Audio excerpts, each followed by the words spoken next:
যাতে করে বহু মশলার এই কথাগুলো আপনাদের মনে থাকে। বেশিরভাগ আমাদের গণ্ডগোল হয় জানাজাতে, যত সমালোচনা, যত রকমের ফতোয়া, যত রকমের সমস্যা। তো আশা করব যে আপনার শুনবেন এবং মনে রাখবেন। রূহ যখন কবজ হয়ে যায় তখন তার চোখ দুটো খোলা থাকে। বলা হয় সে ফেরেশতা দেখতে পায় মরণের সময়। চোখ যদি তাকিয়ে থাকে তার চোখ দুটোকে বন্ধ করে দেওয়া কর্তব্য এবং তার জন্যে দোয়া করা কর্তব্য। চোখ দুটো বন্ধ করে দিয়ে দোয়া করা, যেহেতু রাসূলুল্লাহ সাল্লাল্লাহু আলাইহি ওয়াসাল্লাম করেছেন। কেমন দোয়া? আরবি দোয়া জানা না থাকলেও তার মানে আপনি বলতে পারেন, আল্লাহ তুমি ওকে ক্ষমা করে দাও, সৎপথপ্রাপ্ত লোকেদের দলভুক্ত করো এবং ওকে মাফ করে দাও।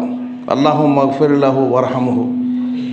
ওর মতো ভালো লোক ওর বংশে পুনঃ পুনঃ দান করো আমাদেরকে এবং ওকে মাফ করে দাও প্রভু।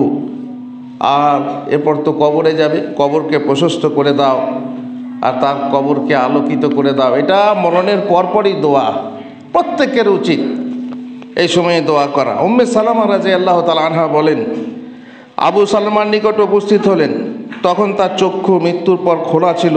রাসূলুল্লাহ সাল্লাল্লাহু আলাইহি ওয়াসাল্লাম তিনি তা বন্ধ করে দিলেন এবং বললেন, রূহ কবজ হয়ে গেলে চোখ তার দিকে তাকিয়ে থাকে, রূহের দিকে তাকিয়ে থাকে। নবী সাল্লাল্লাহু আলাইহি ওয়াসাল্লাম বললেন, তোমরা নিজেদের উপর বদদোয়া করো না। এই সময়ে দেখবেন মেয়েরা কত কি বলে, কত কি কথা বলে। মেয়েদের সেই সময় মজলিস তৈরি হয়ে যায়, যেমন বিয়েতে তেমনি জানাজাতে। কেউ কেউ ধারণা করে যে আপনজন যদি পাশে বসে থাকে তাহলে রূহ যায় না, সরে গেলে রূহ চলে যায়। এই কুসংস্কারমূলক বহু ধারণা আমাদের মনের ভেতরে ধারণ করা আছে। অতএব এই সময়ে ভালো কথা বলো, এই সময় আজে বাজে এডিং বেডিং কথা বলো না, ভালো কথা বলো, দোয়ার কথা বলো, মঙ্গল কামনা করো। আর তোমরা যা বলো জেনে রাখো তোমাদের ওপর ফেরেশতারা আমিন আমিন বলে, অতএব দোয়া কবুল হয়ে যাবে। হে আল্লাহ, তুমি আবু সালামাকে ক্ষমা করে দাও, ওর মর্যাদা উন্নীত করো, ওকে হেদায়েত প্রাপ্তদের দলভুক্ত করো। আর বিভিন্ন দোয়া আল্লাহ নবী সাল্লাল্লাহু আলাইহি ওয়াসাল্লাম করলেন।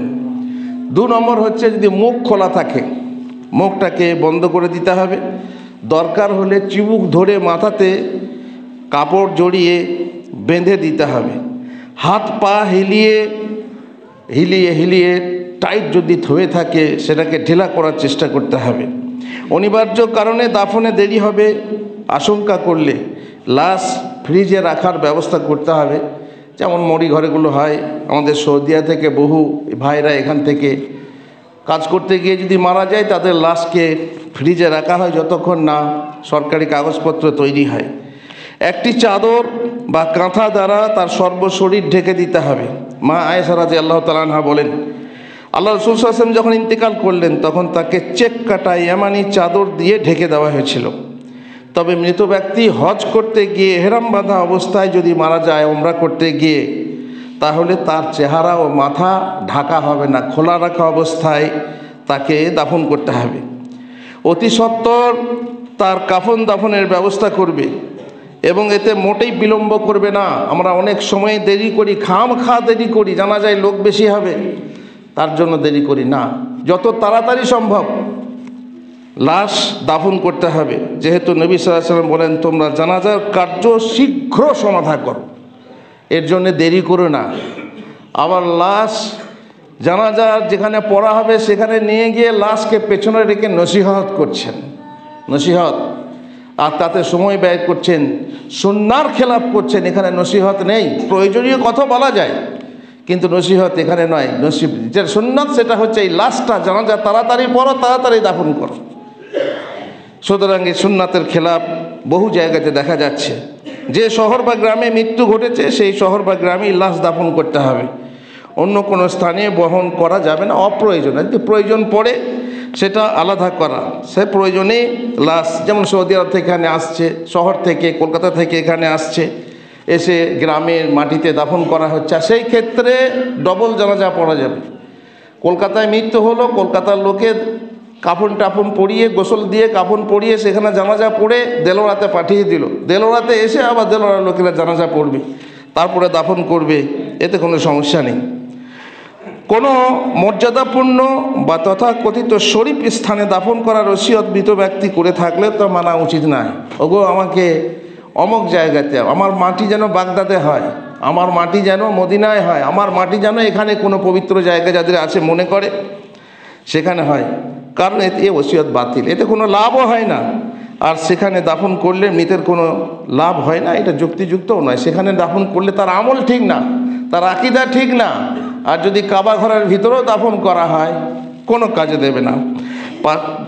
লাশের কোনো প্রকার ক্ষতির আশঙ্কা থাকলে, যেমন সেটাই দাফন করলে তার কবর বা লাশের ওপর অত্যাচার হতে পারে, তার বিবাদ, হটকারিতা বা কুপ্রবৃত্তি বসে কেউ লাশের মর্যাদার হানি করতে পারে, এমন ভয় হলে নিরাপদ স্থানে বহন করে দাফন করা ওয়াজিব। যেখানে মরেছে সেখানে না রেখে যেখানে নিরাপদ হবে কবর সেখানে আপনি দাফন করবেন। কেউ বিদেশে মারা গেলে তার আত্মীয় পরিজনের দর্শন আশা পূরণ করার জন্য জিয়ারত সুবিধা লাভের উদ্দেশ্যে স্বদেশে বহন করে দাফন করা প্রয়োজন। যেমন আগেই বলা হলো, 70 তার বকেয়া ঋণ পরিশোধ করতে হবে। ভয়ানক জিনিস ঋণ। মানুষ ঋণকে সহজ মনে করে, মানুষের ঋণ নিয়ে নিজের বিলাসিতা করছে, আর ঋণ পরিশোধ করতে কোনো রকম খেয়াল করা হচ্ছে না। ভাবছে খুব সহজ জিনিস, ও মাফ করে দেবে। সবাই বলবে তো ওগো মাফ করে দাও, ঋণ টিন থাকলে না, ঋণ মাফ হবে না। তুমি যদি অবজ্ঞা অবহেলা করে ঋণ রেখে মারা যাচ্ছ, জান্নাতি হলেও তোমাকে জান্নাতের পথে আটকে রাখা হবে, জান্নাতে ঢুকতে দেওয়া হবে না যতক্ষণ না তোমার ঋণ তোমার ওয়ারিসিনরা পরিশোধ করেছে। অতএব তাড়াতাড়ি পরিশোধ করার ব্যবস্থা করতে হবে। আর তারপর ঋণ পরিশোধ করার পর যদি মাল বাঁচে ওয়ারিসিনরা ভাগ করে নেবে। আর এই কাজ অবশ্যই করতে হবে, তার কারণ লাশ আটকে থাকবে। আর সাদ বিন আতওয়াল বলেন, তার ভাই মাত্র 300 দিরহাম রেখে মারা যান আর ছেড়ে যান সন্তান সন্ততিও। আমার ইচ্ছা ছিল ওই দিরহামগুলো আমি তার পরিবারের উপর খরচ করি, কিন্তু নবী সাল্লাল্লাহু আলাইহি সাল্লাম আমাকে বললেন, তোমার ভাই তো ঋণ জালে আবদ্ধ, ঋণ মাথার পিন, সুতরাং তুমি গিয়ে আগে তার ঋণ শোধ করো। তোমার ভাইপো ভাতিজা থাকলে তারা পাবে, আগে ঋণ পরিশোধ করো। ঋণ পরিশোধ হওয়া পর্যন্ত মৃত ব্যক্তির জান্নাত প্রবেশে সে প্রতিবন্ধী হয়ে থাকবে। সুতরাং আত্মীয় স্বজন বা উপস্থিত ব্যক্তিরা মাইয়েতের চেহারা খুলে দেখতে এসেছে, লাশ দেখবে, চেহারা খুলে দেখতে সমস্যা নেই। যদি কেউ উপযুক্ত লোক হয় তাহলে চুম্বন দিতে পারে। বাবা মাকে মৃত হওয়ার পরেও চুম্বন দেওয়া যায়, দাদা দাদি নানা নানি তাদের লাশের চুম্বন দেওয়া যায়, কোনো বড় আলেম তার কপালে চুম্বন দেওয়া যায়। আর কান্নাকাটি করা চলবে না। কান্নাকাটি বলতে কেমন কান্না, যে মাতম করে কান্না, ও আমার পাহাড় গো, ও আমার অমুক গো, ও আমার তমুক গো, না। চোখের পানি বইছে, সমস্যা নেই, এ পানি কেউ ধরে রাখতে পারবে না, এর রহমত। আর শোক পালন করে অতদিন পুরনো কাপড়, ফাটাছাড়া কাপড় পরে থাকবে, কালো কাপড় পরে থাকবে, এসব না। বরং স্ত্রী হলে মৃত স্বামীর জন্য মাত্র 4 মাস 10 দিন ইদ্যত পালন করবে, অলংকার না পরে, তারপর ভালো কাপড় না পরে, সাজগোজ না করে, ইত্যাদি ইত্যাদি। আর অন্য লোকের জন্য মাত্র 3 দিন। এ ব্যাপারে হাদিস এসেছে, রাসূলুল্লাহ সাল্লাল্লাহু আলাইহি সাল্লামের ব্যাপারে যখন তিনি ইন্তেকাল করলেন, আবু বকর তার বাসা সুরহে থেকে ঘোড়ায় সওয়ার হয়ে এলেন, ঘোড়া থেকে নেমে মসজিদে প্রবেশ করলেন। অতঃপর নবী সাল্লাল্লাহু আলাইহি ওয়াসাল্লামের নিকট গেলেন। তিনি তখন চেক কাটা ইয়ামানি চাদরে ঢাকা ছিলেন। আব্বা আবু বকর তার চেহারার কাপড় খুলে দিয়ে ঝুঁকে পড়ে তার 2 চোখের মাঝে চুম্বন করলেন এবং কাঁদতে লাগলেন। অতঃপর বললেন, আমার মা ও বাপ আপনার জন্য কোরবান হোক ইয়া রাসূলুল্লাহ। হে আল্লাহর নবী, আল্লাহ আপনার প্রতি, আপনার মধ্যে 2টি মরণ একত্রিত করবেন না। এখন যে মরণ আপনার উপর অবধার্য ছিল আপনি তা বরণ করে নিলেন। মা আয়েশা রাদিয়াল্লাহু আনহা বলেন, উসমান বিন মাজুন তিনি এক সাহাবী, তিনি মারা গেলে নবী সাল্লাল্লাহু আলাইহি ওয়াসাল্লাম তাকে দেখতে গেলেন। তিনি তার চেহারার কাপড় খুলে ঝুঁকে তাকে চুম্বন করলেন। আল্লাহু আকবার। অতঃপর তিনি এমন কাঁদলেন যাতে দেখলাম তার চোখের পানি তার গাল বেয়ে গড়িয়ে যাচ্ছে। এছাড়া জাফর মারা গেলে মহানবী সাল্লাল্লাহু আলাইহি সাল্লাম তার পরিজনের নিকট 3 দিন না এসে শোক প্রকাশে ঢিল দিলেন, 3 দিন। অতঃপর তাদের নিকট এসে বললেন, আজকের পর থেকে তোমরা আমার ভাইয়ের জন্য কাঁদবে না, 3 দিন কাঁদতে পারো। স্বামীর জন্য 4 মাস 10 দিন স্ত্রী, বাকি অন্য লোকেরা 3 দিন যদি বলে আর শোক পালন করবো, ভালো লাগবে না, ভালো খেতে ইচ্ছা হয় না, ভালো পড়তে ইচ্ছা হয় না, গোসল করতে ইচ্ছা হয় না, তারপর নিজে সাজগোজ করতে ইচ্ছা হয় না। এটা কেবল যেন 3 দিন এই ইচ্ছাকে দমিয়ে রাখা হয়তো যাবে না, কিন্তু তারপরে আর মানা যাবে না।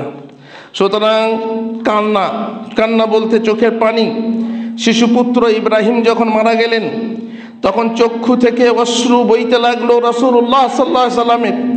আব্দুর রহমান বিন আওফ বললেন, আপনিও কাঁদছেন হে আল্লাহর রাসূল?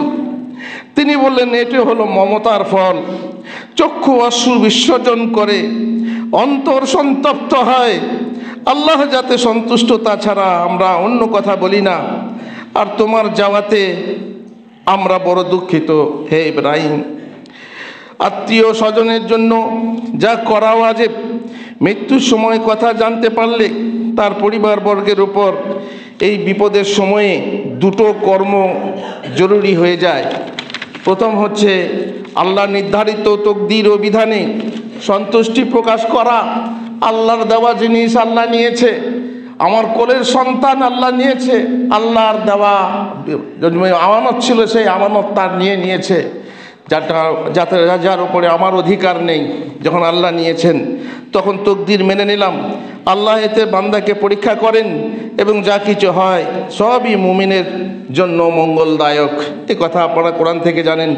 ইয়া আইয়ুহাল্লাযীনা আমানুস্তাঈনু বিস-সাবরি ওয়াস-সালাহ ইন্নাল্লাহা মা'আস সাবিরিন। সবুর করো, সবুরের মাঝে, ধৈর্যের মাঝে আল্লাহর কাছে সাহায্য চাও, আর আমি তোমাদেরকে পরীক্ষা করব।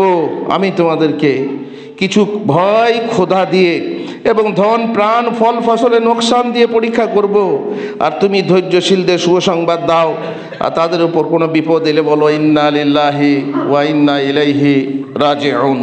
বলো, মৃত্যুর খবর শুনে ইন্না লিল্লাহি পড়ো। কেউ বলছে যদি কাফের মারা যায় ইন্না লিল্লাহ বলতে পারবো? কাফের যদি মরে সেটা যদি তোমার মুসিবত হয় তাহলে বলবে, নচেত কেন বলবে? কাফের যদি মারা যায় আর সে মরলে তোমার মুসিবত যদি হয়, সে মারা গেছে তোমার বিরাট ক্ষতি হবে, তাহলে তুমি ইন্না লিল্লাহ তোমার মুসিবতের জন্য। আল্লাযীনা ইযা আসাবাতহুম মুসিবাতুন ক্বালু ইন্না লিল্লাহি। তো মুসিবা এটা শুধু মৃত্যু না। অতএব তোমার যদি মুসিবত হয়, তোমার মাল ধ্বংস হয়ে গেল, বাড়িটা চোখের সামনে পড়ে গেল, বন্যায় হলো, ভূমিকম্পে হলো, ইন্না লিল্লাহি ওয়া ইন্না ইলাইহি রাজিউন। তাদের জন্যই রয়েছে রহমত, তাদের জন্যই রয়েছে করুণা, তারাই হেদায়েত প্রাপ্ত। বিশেষ করে কোনো শিশু সন্তান মারা গেলে তার উপর ধৈর্য ধারণ করা প্রতিদান ও মাহাত্ম্য বেশি। এ ব্যাপারে রাসূলুল্লাহ সাল্লাল্লাহু আলাইহি ওয়াসাল্লামের হাদিস রয়েছে যে মহিলা 3টি শিশু সন্তান মারা যাবে, মহিলার জন্য ওই শিশুরা জাহান্নাম থেকে পর্দা স্বরূপ হয়ে যাবে। একজন মহিলা বলল, আর 2জন হলে? তিনি বললেন, 2জন হলেও এই বিপদের সময়ে মৃত্যু, 2জন হলেও আর 1জন হলেও সেই ছেলে কাল কিয়ামতের দিনে সুপারিশ করবে মা বাপের জন্য। শর্ত হলো তাদেরকে তৌহিদবাদী নামাজি হতে হবে, মৃত্যুর সময়ে ধৈর্য ধরতে হবে এবং সবুর করতে হবে, আর সবের আশা রাখতে হবে, তাহলে কিয়ামতের দিনে এই ফল পাবে। এই বিপদের সময় মৃত্যু জানতে পেরে বা খবর শুনে এবং তারপরে পরিজনদের জন্য বলা ওয়াজিব ইন্না লিল্লাহি ওয়া ইন্না ইলাইহি রাজিউন। আল্লাহুম্মা আজিরনি ফি মুসিবাতি ওয়া আখলিফ লি খায়রাম মিনহা। এই দোয়া বলতে হবে। আর তার মানে হচ্ছে, হে আল্লাহ, আমার এই বিপদে তুমি আমাকে প্রতিদান দাও এবং এর বিনিময়ে এর চেয়ে উত্তম বস্তু দান করো। ছেলে মারা গেছে, ভালো ছেলে পাবে। স্বামী মারা গেলে ভালো স্বামী পেতে পারো। উম্মে সালামা হাদিস এইটাই। যখন আমাকে আল্লাহ রাসূল সাল্লাল্লাহু আলাইহি ওয়াসাল্লাম এই কথা বলতে বললেন, আদেশ করলেন, তখন আমি বললাম, হায় আল্লাহ, আমার যে মুসিবত, যে স্বামী আমার চলে গেছে তার থেকে ভালো স্বামী আমার কোথা পাবো? আল্লাহ তাআলা আমার এই দোয়ার বরকতে, আমি এই দোয়া করেছিলাম, রাসূলুল্লাহ আমাকে শিখিয়ে দিয়েছিলেন, সেই দোয়ার বরকতে আমি আমার স্বামীর থেকে ভালো স্বামী পেলাম, রাসূলুল্লাহ সাল্লাল্লাহু আলাইহি ওয়াসাল্লামকে। অতএব যখন কোনো বিপদ হবে এই দোয়া যদি বলা হয়, উত্তম বিনিময়ে আপনি পাবেন, যেটা আল্লাহ তাআলা আপনার জন্য মুনাসিব মনে করবেন, আপনাকে দান করবেন। মা বাবা ছেলের মৃত্যুতে শোকাহত হয়ে মহিলারা অলংকার ও প্রসাধন বর্জন করতে পারবে। আর এমন কাজ ধৈর্য ধারণের পরিপন্থীও নয়, তবে এমনটি কেবল 3 দিন বৈধ, যেমন বলা হলো, আর বেশি না। আর স্বামী মারা গেলে বলা হলো 4 মাস 10 দিন অলংকার বর্জন করবে। হ্যাঁ, চুড়ি ভাঙবে তা নয়, চুড়ি খুলে রেখে দেবে, ভাঙতে হবে না। সৌন্দর্য, সুগন্ধি, প্রসাধনাদি বর্জন করবে। এই ক্রিম, ঠোঁট পালিশ, এ পালিশ সে পালিশ, আর কোনো রকমের সাজসজ্জা, মাথায় ফুলের তেল বা মাথায় তেল লাগানো যাবে না, সাবান, সুগন্ধি সাবান ব্যবহার করতে পারবে না, ঘর থেকে বের হতে পারবে না, ভালো রঙিন চকচকে কাপড় পরতে পারবে না মেয়েরা। বিজাতির অনুকরণের মৃত্যুর দিনে মৃতের স্ত্রীর হাতের চুড়ি ভাঙানোর রেওয়াজ রীতি মুসলিম নারীদের জন্য নয়। এক্ষেত্রে চুড়ি ইত্যাদি অলংকার, নাক ফুল হোক, কানের দুল হোক, খুলে রাখবে। জাইনাব বিনতে আবি সালামা বলেন, আমি নবী সাল্লাল্লাহু আলাইহি ওয়াসাল্লামের পত্নী উম্মে হাবিবার নিকট গেলে তিনি বললেন, আমি শুনেছি আল্লাহ রাসূল সাল্লাল্লাহু আলাইহি ওয়াসাল্লাম বলেছেন, আল্লাহ পরকালে বিশ্বাসিনী কোনো মহিলার জন্য কোনো মৃতের উপর 3 দিনের অধিক শোক পালন করা হালাল নয়, তবে মৃত স্বামী হলে তার উপর 4 মাস 10 দিন শোক পালন করবে। আল্লাহ তাআলা আমাদেরকে তৌফিক দেন। যেগুলো শুনলাম ভালো করে শুনলাম এবং যেন আমল করি চেষ্টা করব। বাকি কিছু কথা দ্বিতীয় খুতবায়। বারাকাল্লাহু লি ওয়া লাকুম ফিল কোরআনিল আযীম ওয়া নাফা'নি ওয়া ইয়্যাকুম বিল আয়াতি ওয়া যিকরিল হাকীম। ইন্নাহু তাআলা জাওয়াদুন কারীমুম মালিকুম বারুর রাউফুর রহিম।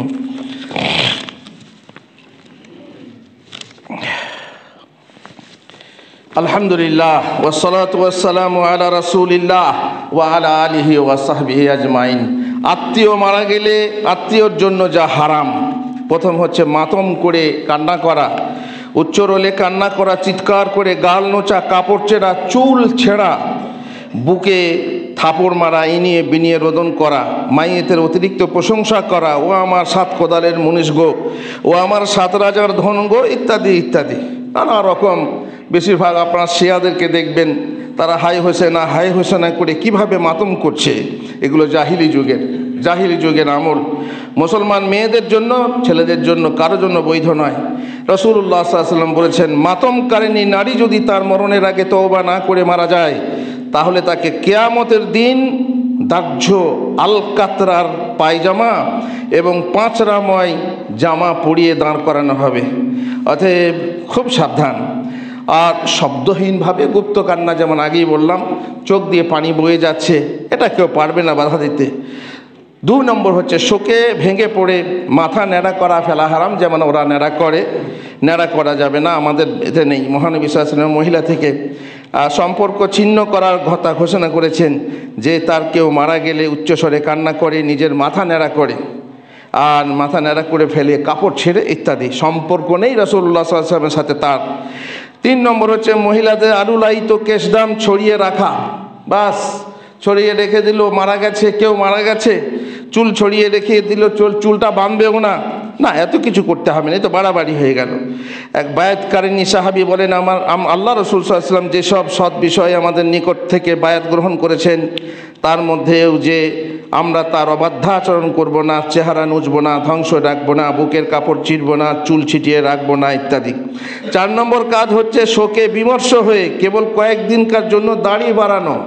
আমাদের ভাইরা আমার যারা দাড়ি রাখছেন না, তারপরে বাবা মারা গেল, দিয়ে দিন কতক কবর আসা যাওয়া করতে লাগলো, আর তারপরে দিন কতক দাড়ি ছেড়ে দিল, এখন দাড়ি কাটা হবে না মনে করে অনেকে। রমজানে অনেকে দাড়ি কাটে না, হজ করতে গিয়ে দাড়ি কাটে না, তারপর ফিরে এসে আবার যেমন কাটতে এমনি সাফা না, এটা ঠিক না। যার দাড়ি কাটা হারাম যখন হবে, সব সময় হারাম, শোকের সময় সেটা রাখতে হবে, তাহলে হয়ে গেল বিদাত, তুমি ডবল পাপ করছো, এরকম করা ঠিক না।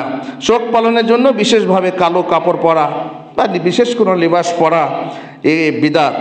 মৃত্যু সংবাদ সাধারণভাবে রেডিও, টিভি, পত্র পত্রিকা, লাউড স্পিকার প্রভৃতি শব্দবর্ধক যন্ত্রের সাহায্যে অথবা উচ্চস্বরে বাজারে পাড়ায় অথবা মসজিদের মিনারে অথবা দরজায় ঘোষণা ও প্রচার করা নিষেধ। যেহেতু হুযায়ফা বিন ইয়ামান তিনি বলেন মৃত্যুর খবর কাউকে জানাবো না, কারণ আমার আশঙ্কা হয় যে তা মৃত্যু সংবাদ প্রচারের পর্যায়ভুক্ত। যে রাসূলুল্লাহ সাল্লাল্লাহু আলাইহি ওয়াসাল্লাম বলেছেন নাহা আনিন নাই থেকে আল্লাহ রাসূল সাল্লাল্লাহু আলাইহি ওয়াসাল্লাম নিষেধ করেছেন, খবরদার তোমরা প্রচার করো না আমার খবর, কারণ আমার ভয় হচ্ছে যে সেই হাদিসের আমি অন্তর্ভুক্ত হয়ে যাব যে হাদিসে রাসূলুল্লাহ সাল্লাল্লাহু আলাইহি ওয়াসাল্লাম বলেছেন মৃত্যু সংবাদ ঘোষণা করো না। আর আল্লামা আলবানী রাহিমাহুল্লাহ তিনি বলছেন নাই শব্দের আবিধানিক অর্থ হলো মৃত ব্যক্তির মৃত্যুর খবর দেওয়া, সুতরাং এই অর্থে সকল ধরনের খবর দেওয়াই শামিল। আর রাসূলুল্লাহ সাল্লাল্লাহু আলাইহি ওয়াসাল্লাম নাই করেছেন না নাজাশির মৃত্যু সংবাদ ঘোষণা করেছেন সামনের লোকেদের যে তোমাদের ভাই নাজাশি মারা গেছে, চলো জানাজা পড়ো, এতে সমস্যা নেই। সমস্যা কোনটা? তাহলে নাহা আনিন নাই কোনটা? যেটা জাহিলি যুগে ছিল। জাহিলি যুগে নাই কেমন ছিল? তারা মিনারায় উঠে উঁচু জায়গায় উঠে উচ্চ স্বরে ঘোষণা করত, আর কখনো প্রশংসা করত কখনো করত না। নাই এখানে মৃত্যু প্রশংসা করে লেখা নেই, আর প্রশংসা না করে তাও লেখা নেই, দুই রকমই এসেছে। নাই ঘোষণা হবে প্রশংসা করে অথবা না করে। তাহলে রাসূলুল্লাহ সাল্লাল্লাহু আলাইহি ওয়াসাল্লাম যদি নিষেধ করে থাকেন সেটা প্রশংসা করেই হোক আর না করেই হোক, এটা কি করা যাবে না? ঘোষণা করা যাবে না। ঘোষণা মানে আম ঘোষণা, মসজিদের মাইক হোক, ক্লাবের মাইক হোক, ভাড়া করা মাইক হোক, কোনো মাইকে ঘোষণা করা যাবে না। আজান, মাইকে আজান দেওয়া জায়েজ না? জায়েজ নাই তো দিচ্ছি কেন? মাইকে আজান দেওয়া এই জন্য জায়েজ যেহেতু উচ্চ স্বরে ঘোষণা করা, আজান হচ্ছে আসলেই উচ্চ করে ঘোষণা করা। আল্লাহ নবীর যুগে আমরা এই যন্ত্রের সাহায্যে উচ্চ স্বরটাকে উচ্চ করছি। তাহলে রাসূলুল্লাহ সাল্লাল্লাহু আলাইহি ওয়াসাল্লাম বলছেন উচ্চ স্বরে ঘোষণা করে নাই করা যাবে না। তাহলে আমরা এই যুগে উচ্চ স্বরে ঘোষণা করার জন্য মাইক ব্যবহার করছি, কোন যুক্তিতে আমি জানি না। লোকের সুবিধা হবে, মাঠে ঘাটে আছে। আর ভাই জানাজা পড়তে যার ভাগ্যে থাকবে, আগে মাইকের আগে কি হতো, যার ভাগ্যে থাকবে ঠিক এসে হাজির হয়ে জানাজা পড়বে। আর যদি মৃত ব্যক্তি ভালো কাজ করেছে, আকীদা ভালো আছে, এমনি জান্নাত যাবে। সুতরাং এই ঘোষণার সাথে এ করা উচিত না। আচ্ছা, আর এইভাবে যদি যারা ঘোষণা করছে তাহলে তারা হাদিসের বিরোধিতা করছে। অবশ্য মতভেদ আছে, কেউ বলছে যে প্রশংসা করে করলে জায়েজ নয়, আর প্রশংসা না করে করলে মাইক ঘোষণা করা যায় না। তো আমভাবে ঘোষণা করা হচ্ছে প্রশংসা থাক অথবা না থাক, ব্যাস। তার জন্য মুস্তাহাব হলো মৃত্যু সংবাদ জানানো। এখন মাশাআল্লাহ হোয়াটসঅ্যাপে ফেসবুকে এলান হচ্ছে, তো এগুলো আমভাবে ঘোষণা নয়। আমভাবে যখন ঘোষণা নয় তখন এটা করা যাবে। মৃত ব্যক্তি দম যাওয়া মাত্র বাড়ির লোকের কিছু সাদকা করা বিদআত। যেমন মৃত্যুর খবর শুনে কোনো প্রতিষ্ঠানের লোকেদের সমবেত হয়ে মৃত ব্যক্তির আত্মার উদ্দেশ্যে দণ্ডায়মান হয়ে ক্ষণে করে নীরবতা পালন করা, শ্রদ্ধার্ঘ্য নিবেদন করা, এ প্রথা অনইসলামিক প্রথা।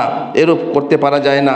যে স্থানে দম যায় সেই স্থানে কয়েকদিন ধরে রূহ ঘোরাফেরা করে, যাতায়াত করে, অপমরণের রূহ ভটকে বেড়ায়, এসব ধারণা হচ্ছে অমুসলিমদের। তাই সেই স্থানে কয়েকদিন যাবৎ লাতা দেওয়া, বাতি জ্বালানো, ধূপধুনো দেওয়া এবং পরে মসজিদের ইমাম সাহেব ও জামাত সহ মিলাদ অনুষ্ঠান করে সেই রূহ তাড়ানোর ব্যবস্থা করা, এসব হচ্ছে বিদআত। জান কবজ হওয়ার সময় বাড়িতে যে পানি বা পাকানো খাবার ছিল তা ফেলে দেওয়া, ঝাড়বাতি অথবা প্রভৃতি সৌন্দর্যের জিনিস ঢেকে ফেলা, এসব হচ্ছে, এতে মুর্দার কোনো লাভও হয় না, এগুলো সব বিদআত। সুতরাং এমন নামাজ খণ্ডন, কেউ যদি বেনামাজি থেকে মারা গেছে অথবা নামাজ কাজা রেখে মারা গেছে, তার খণ্ডনের জন্য কাফারা আদায় করা, ওই চাল টাকা দিয়ে গরিবদেরকে দেওয়া, এসব হচ্ছে বিদআত। নামাজের কাফারা হলো আদায় করা, এছাড়া কোনো কাফারা নেই। এবার চলুন শেষ যেটা, মরাবাড়ির ভোজ। মরাবাড়িতে ভোজ করা হয়। জারির বিন আব্দুল্লাহ বাজারি রাদিয়াল্লাহু আনহু বলেন, দাফনের পর মরাবাড়িতে খানা ও ভোজের আয়োজনকে এবং লোকদের জামায়াত হওয়াকে আমরা জাহেলিয়াতের মাতম হিসাবে গণ্য করতাম, যা ইসলামে বৈধ নয়। আব্দুল্লাহ বিন জাফর বলেন, জাফর শহীদ হওয়ার পর যখন তার সে খবর পৌঁছলো, তখন নবী সাল্লাল্লাহু আলাইহি সাল্লাম বললেন, ইসনাউ লি আলি জাফর তাআমান ফা ইন্নাহু কাদ আতাহুম আমরুন শাগালাহুম। জাফরের পরিজন পরিজনের জন্য তোমরা খানা প্রস্তুত করো, কারণ ওদের নিকট হতে খবর পৌঁছেছে যা ওদেরকে বিভোর করে রাখবে। সুতরাং মরা বাড়ির লোকের উচিত হলো সাদা মাঠা রান্না করে খাওয়া এবং মেহমানদেরকে খাওয়ানো। সেদিনে নাকি 3 দিন চুলা বন্ধ রাখতে হয় না। যদি কেউ খেতে না দেয় তো খেতে হবে, না খেয়ে মরবে, রান্না চলবে। কিন্তু যেটা সুন্নাত সেটা হচ্ছে অন্য বাড়ি থেকে তোমার বাড়িতে খাবার আসবে, যেমন জাফরের জন্য বলা হলো। সুতরাং ভোজ করা যাবে না। মরা বাড়ি থেকে যদি বাইরে কোনো ব্যবস্থা না থাকে, মরা বাড়ির লোককে যদি খাওয়াতে হয়, গরু জবাই করে দিলাম, বড় লোক কাছি গরু জবাই করে দিলাম, খাসি জবাই করে দিলাম, মাছ ধরলাম। আজকাল আবার কোনো জায়গাতে বিরিয়ানি হচ্ছে, শুনেছেন?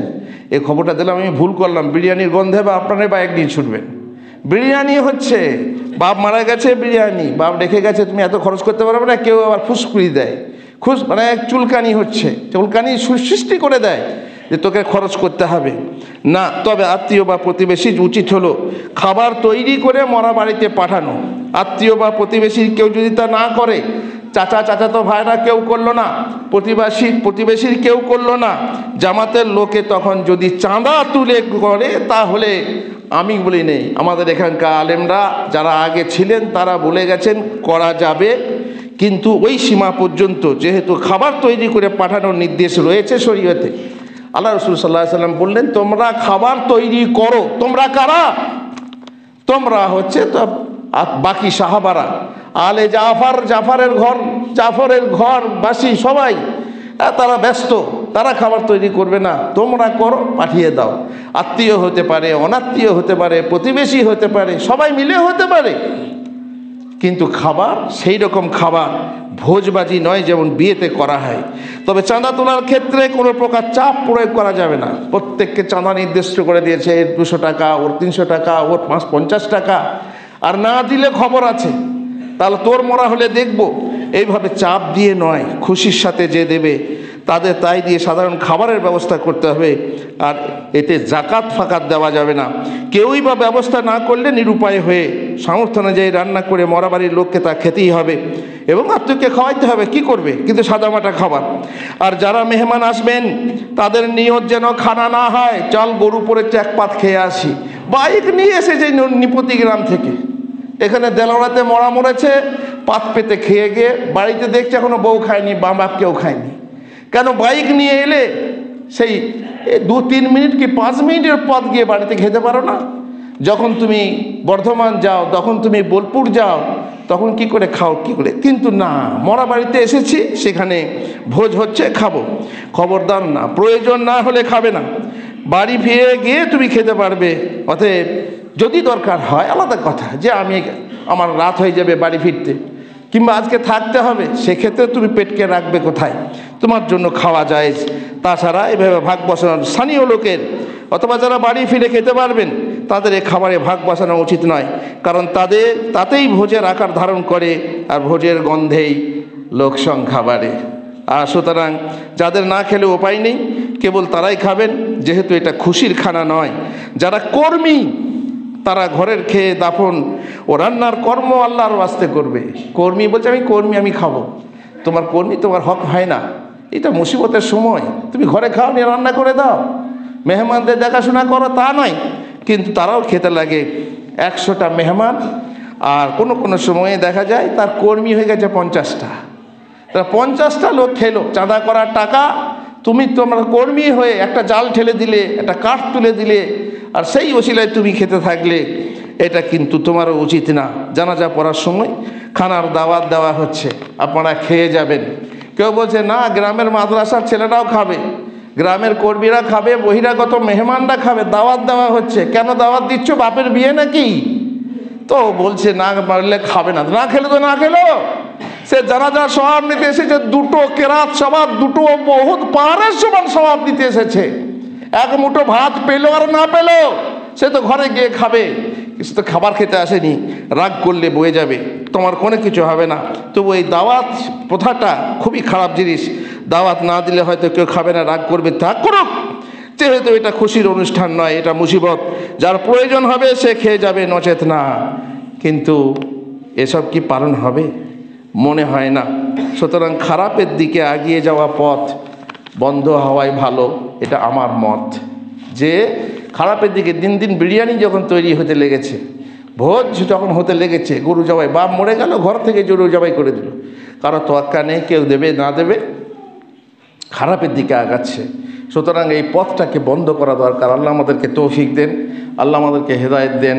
আল্লাহুম্মা সাল্লি আলা মুহাম্মদ ওয়া আলা আলি মুহাম্মদ কামা সাল্লাইতা আলা ইব্রাহিম ওয়া আলা আলি ইব্রাহিম ইন্নাকা হামিদুম মাজিদ। আল্লাহুম্মা বারিক আলা মুহাম্মদ ওয়া আলা আলি মুহাম্মদ কামা বারাকতা আলা ইব্রাহিম ওয়া আলা আলি ইব্রাহিম ইন্নাকা হামিদুম মাজিদ। রব্বানা আতিনা ফিদ দুনিয়া হাসানা ওয়া ফিল আখিরাতি হাসানা ওয়া কিনা আযাবান নার। আল্লাহ গো, আমরা চাষ নির্ভর বান্দা, আল্লাহ তুমি আমাদের চাষে বরকত দাও, ফল